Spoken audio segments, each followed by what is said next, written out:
তখন খাতুনে জান্নাত চিন্তা করছেন যে সুলেমান আলাইহিস সালাম নিজের মেয়ের বিয়েতে যদি এত কিছু দেয়, তাহলে আমার বাবা হচ্ছে সুলেমান আলাইহিস সালামের নবী, আর আমার সেই নবীর জামাই হচ্ছে আমার আলী।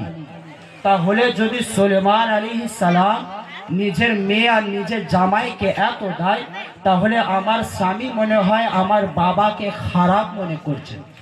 কেন হবে না? কারণ সুলেমান আলাইহিস সালাম হচ্ছেন নবী, তার নবী হচ্ছে আমার নবী মুস্তাফা। আর তিনি যদি নিজের জামাই নিজের মেয়েকে এত কিছু দেয়, তাহলে আলী হচ্ছে নবীর চিন্তা করছেন, মনে হয় আমার স্বামী আমার বাবাকে খারাপ মনে করছেন, মনে হয় আমার স্বামী চিন্তা করছেন যদি সুলেমান আলাইহিস সালাম নিজের মেয়েকে এত কিছু দেয়, আমিও তো হচ্ছি নবী পাকের জামাই, আমাকে তো নবী কিছু দেননি। ফাতেমাতুজ জাহরা টেনশনে ঘুমিয়ে পড়লেন, আলীও শুয়ে পড়লেন। মওলা আলী মুশকিল কুশা সে রাত্রির অন্ধকার চোখ বন্ধ হয়ে গিয়েছে, কিন্তু আল্লাহ আপনি জানেন আলী ঘুমায় না, বলকে চোখ বন্ধ হয়ে যা, আল্লাহ দিলটা খুলে দেয়। তখন আলী স্বপ্নের মধ্যে কি দেখছেন? মওলা আলী মুশকিল কুশা আন-নকা ওয়া তাকা হায়দার কাররার জান্নাতে একটা সিংহাসনে বসে আছেন, তার পাশে একটা সিংহাসন আছে, সেইটাই নবীর বেটি খাতুনে জান্নাত বসে আছে। তখন আলী বলছে, হে ফাতেমা, আমার জন্য এক গ্লাস পানি দাও, এক গ্লাস পানি দাও। আমার খাতুনে জান্নাত সিংহাসনে বসা অবস্থায় একজন খাদেমকে বলছে, যাও আমার স্বামীর জন্য পানি নিয়ে আসো। তখন খাতুনে জান্নাতের একজন খাদেম, একজন গোলাম উঠলো, ওঠার পরে এক গ্লাস পানি নিয়ে আলীর কাছে দিয়ে দিলেন। তখন আলী পানি পান করে নিয়েছে, কিন্তু আলী স্বপ্ন দেখছিল, আলী ঘুমিয়ে ঘুমিয়ে স্বপ্ন দেখছিল। সকালবেলা যখন স্বামী স্ত্রী উঠেছে, তখন খাতুনে জান্নাতের চেহারার মধ্যে আলাদা মুস্কি হাসি আসছেন। আলী বলছে, এ ফাতেমা, এত হাসছো কি ব্যাপার? আজ এত খুশি কি ব্যাপার? কাল তো রাত্রে বেলায় তুমি টেনশনে ছিলে, চিন্তায় ছিলে। তখন খাতুনে জান্নাত বলছে, হে আমার স্বামী, আপনি কাল রাত্রে যে স্বপ্ন দেখেছেন আমাকে কি বলবেন না? তখন আলী বলছে, হ্যাঁ হ্যাঁ, আমি একটা স্বপ্ন দেখলাম। খাতুনে জান্নাত বলছেন, কি দেখলে? তখন আলী বলছে, আমি একটা সিংহাসনে বসে আছি, তুমিও আছো, কিন্তু আমি তোমার কাছ থেকে পানি চেয়েছি, কিন্তু তুমি পানি না দিয়ে তোমার একজন গোলাম, তোমার একজন খাদেম আমাকে পানি দিয়েছে। তখন খাতুনে জান্নাত বলছে, এ আমার স্বামী, এ আমার মাথার তাজ, আপনি কি আমার খাদেমকে চিনতে পারলেন না? আপনি কি আমার গোলামকে চিনতে পারলেন না? আলী বলছে, না, কে ছিল? তখন খাতুনে জান্নাত বলছে, সেইটাই সুলেমান আলাইহিস সালামের বেটি ছিল। কে ছিল? সুলেমান আলাইহিস সালামের বেটি ছিল, যার বাবা তাকে দুনিয়ায় এত টাকা পয়সা দিয়েছে। সেই বেটিটাও আমার জান্নাতে হচ্ছে খাদিমা। জোরসে, কারণ খাতুনে জান্নাতের মাকাম কি বলা হয়, সেই জন্য বলি খাতুনে জান্নাতকে মহব্বত করতে হবে। সেই নিসবত আমরা জিন্দা সা মাদার পেয়েছি খাতুনে জান্নাতের ওসিলায়। কারণ আলীর বিয়ে কেন হয়েছে খাতুনে জান্নাতের সাথে? কারণ ওর নবীর ঘরের যদি বেটি হয়, কার ঘরের বেটি? নবীর ঘরে। আমার ঘরের যদি বেটি হয়, আমি চাইবো আমার যে জামাই হবে আমার থেকে বেশি মালদার হবে, চাইবো না? কারণ আমার বেটি যার বাড়িতে যাবে, যেন সে আমার থেকে ভালো মালদার হোক, বা সে আমার থেকেও ভালো ব্যক্তি হোক, তাই না? আমার থেকে পরিবার তার ভালো হয়, চাইবো তো। কিন্তু নবীর ঘরে যদি বেটি হয়, নবীর ঘরের যদি বেটি হয়, তো ছেলেও তো ভালো ঘরে চাই, তাই না? তাই সেই জন্য আমার আল্লাহ 13 রজবে আলীকে কাবার মধ্যে পাঠিয়েছে। কেন পাঠিয়েছে? বলছে, আলী, আপনারা জানেন স্ত্রীদের থেকেও বেশি স্বামীদের মাকাম হয়, স্ত্রীদের থেকেও বেশি, মহিলা থেকেও বেশি স্বামীদের মাকাম আলাদা হয়, উঁচু হয়। যদি কোনোদিন ফাতেমাতুজ জাহরা আলীকে বলে দিতেন, হে আলী, আমি হচ্ছি নবীর ঘরের বেটি, আমি হচ্ছি নবীর ঘরের বেটি, হে আলী, তুমি চুপ থাকবে না, তুমিও জবাব দিয়ে দেবে, আমি হচ্ছি আল্লাহর ঘর কাবার মধ্যে জন্ম হয়েছে। কারণ এর বেশি বলতে পারছি না, কারণ শরীয়ত ইজাজত দেয় না। আরে নবীর ঘরে যদি বেটি হয়, আল্লাহর ঘর কাবার মধ্যে আলীর জন্ম। জোরসে, কোথায় জন্ম? কাবার মধ্যে জন্ম। কিন্তু কিছু কিছু মানুষ বলছে আলীর জন্ম কাবাতে নয়, বাইরে হয়েছে। কোথায় হয়েছে? বাইরে হয়েছে। আরে পীর সৈয়দ নসিরুদ্দিন চিরাগে দেহলি তিনি একটা ওয়াকিয়া লিখছেন, বলছেন আমার পীর ও মুর্শিদ হযরত নিজামুদ্দিন আউলিয়া তাকে একজন প্রশ্ন করেছে, এ নিজামুদ্দিন আউলিয়া আপনি বলুন তো আলীর জন্ম কোথায়? কে বলছে? একজন ব্যক্তি প্রশ্ন করেছে আলীর জন্ম কোথায় হয়েছে। নিজামুদ্দিন আউলিয়া বলছেন কেন? বলছে আমার মনে হয় না আলীর জন্ম কাবাতে, আমার মনে হয় না আলীর জন্ম কাবাতে। তখন নিজামুদ্দিন আউলিয়া বলছে আরে নাদান তুই বল আলীর জন্ম কোথায় হয়েছে। যদি কাবায় না হয়ে থাকে অন্য জায়গায় যদি হয় আমি নিজামুদ্দিন আউলিয়া সেই জায়গাকে কাবা বানিয়ে দেবো, সেই জায়গাকে আমি নিজামুদ্দিন নিজের কাবা বানিয়ে দেবো। তুই বল আলীর জন্ম কোথায় হয়েছে। তাহলে বোঝা যাচ্ছে কাবার মধ্যে আলীর জন্ম বলে আলীর শান উঁচু তাই নয়, বলকে আলীর নিসবতে কাবার শান বেড়ে গিয়েছে জোরসে। আর আপনারা জানেন আলী যে দরজার মধ্যে যাননি, তাই না? আরে ফাতমা বিনতে আসাদের জন্য কাবার দেয়াল ফেটে গিয়েছিল, কারণ দরজা খোলা হয়নি। কি খোলা হয়নি? দরজা খোলা হয়নি। কিন্তু কিছু কিছু মানুষ বলে আবু তালিব, কিন্তু আমরা বলি যে আবু তালিব আমরা জানি তাকে কোরআন যেই নামে ডেকেছে সেই নাম হচ্ছে ইমরান। কি নাম? ইমরান নামে কোরআন ডেকেছে। সেই ইমরান মৌলা আলীর আব্বা জান আবু তালিব।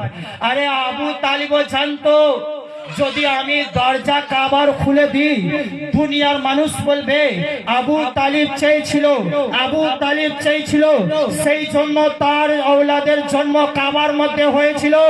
সেই জন্য আবু তালিব দরজা খুলেননি, বলকে কাবার দেয়াল ফাঁক হয়ে গিয়েছিল।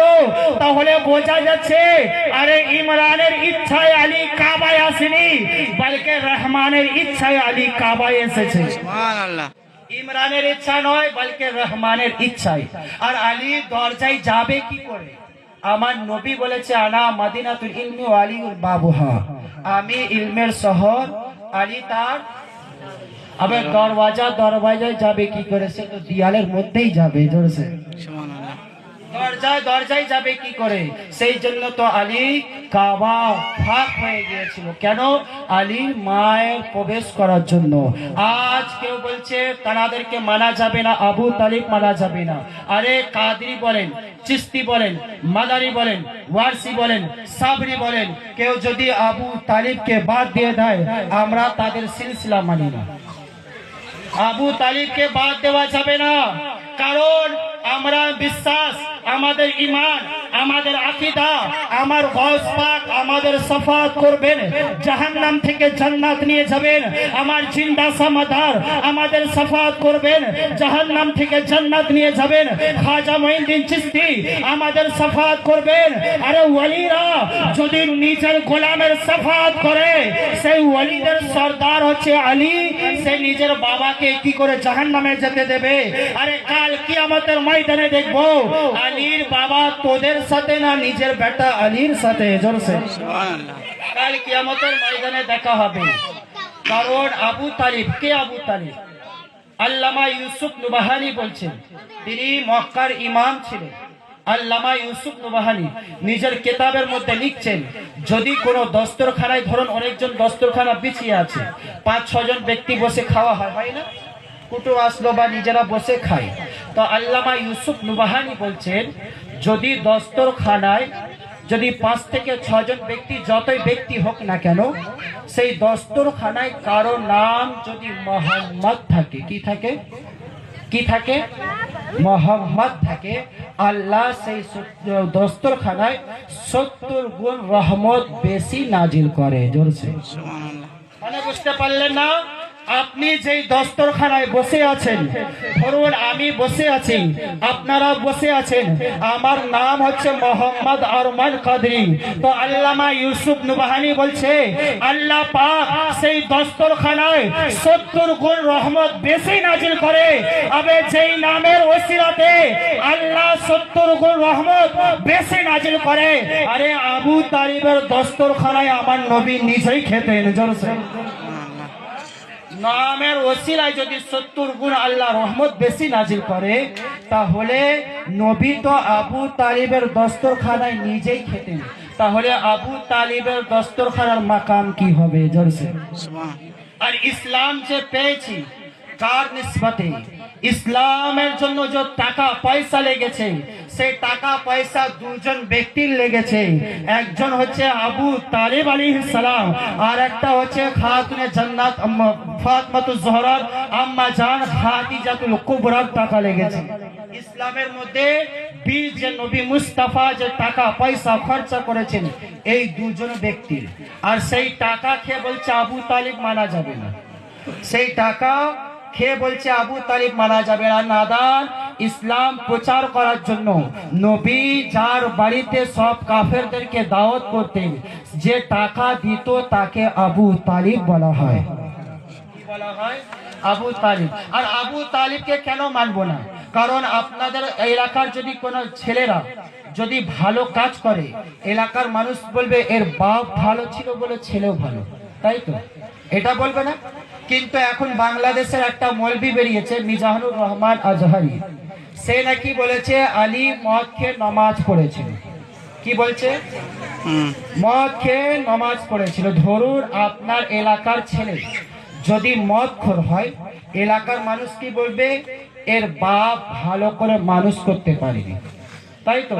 আমার ছেলে যদি মদখোর হয়, আপনারা বলবেন আরমান কাদরির ছেলে মদখোর, আরমান কাদরি ভালো করে মানুষ করতে পারেনি, এটাই বলবেন তো?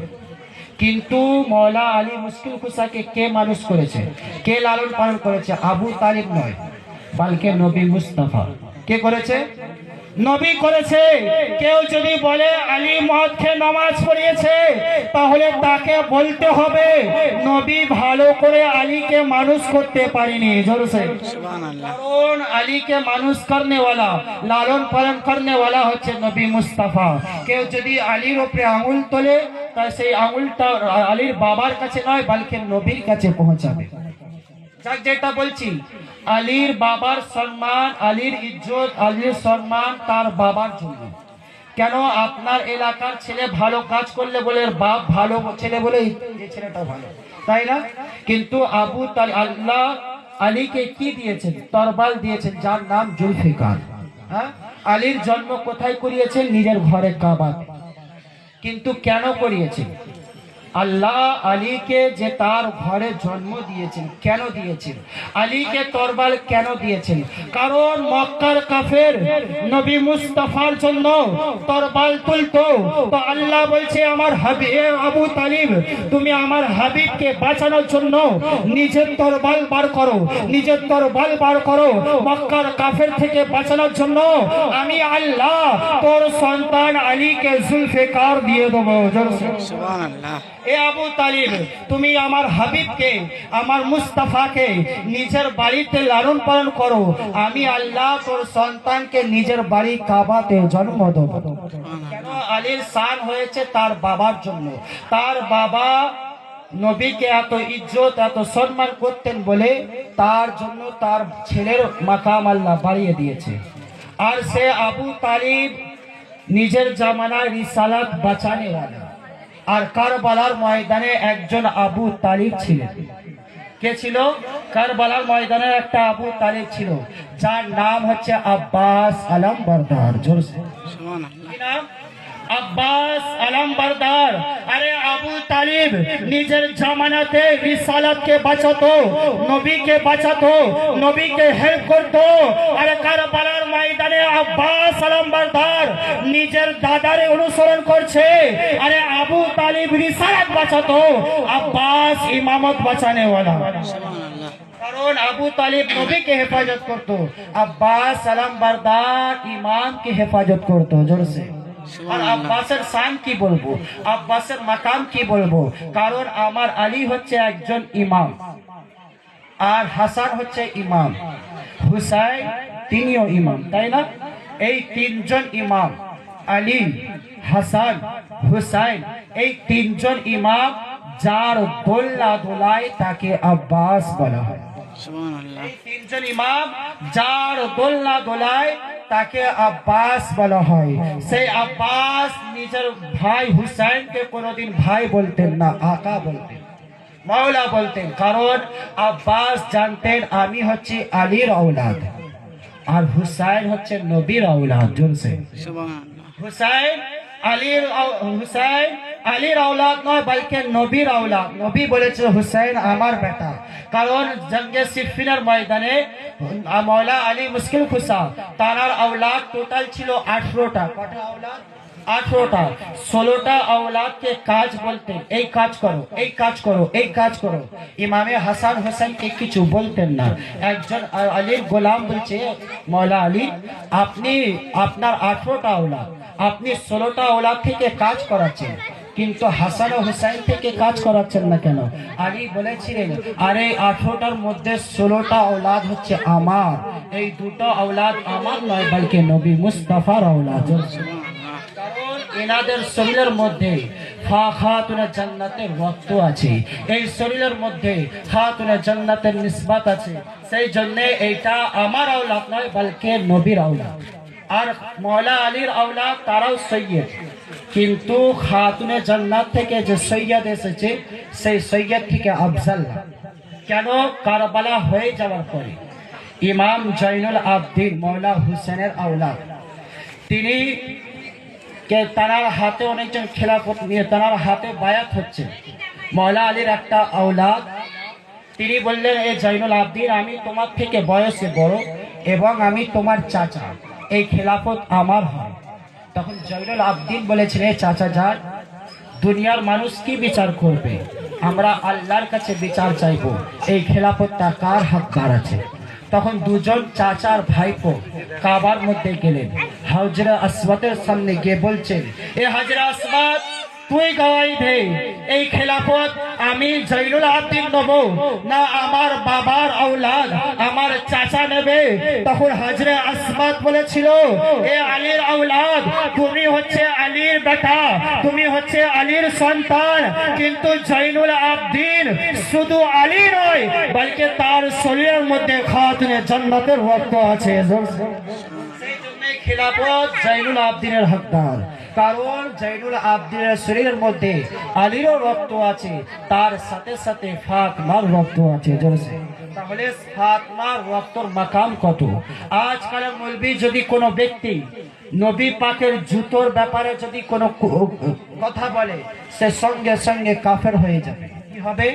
কাফের হবে। নবীর জুতো পাকের যদি কেউ বিয়াদবি করে, সঙ্গে সঙ্গে কাফের হয়ে যাবে। আর হুসাইন নবী পাকের औलाद, নবী পাকের রক্ত, হুসাইনকে দেখে কেউ যদি মুখটা ঘৃণা করে, সে সঙ্গে সঙ্গে জাহান্নামে যাবে। কারণ নবী পাকের জুতোর সার এত বুলান, এত বুলান, মেরাজের রাত্রে আল্লাহ বলছেন, এ হাবিব তোমার জুতোই পরে চলে আসো, কারণ তোমার জুতো যদি আমার আসমানে ঠেকে যায়, আমার আসমান ধন্য হয়ে যাবে। কিন্তু মেরাজের রাত্রিরে আপনারা শুনেছেন অনেক কারণ মৌলবি বলে নবী আমাদের মতন মানুষ, বলছে না? আবে নাদান, ধরুন আপনার মসজিদ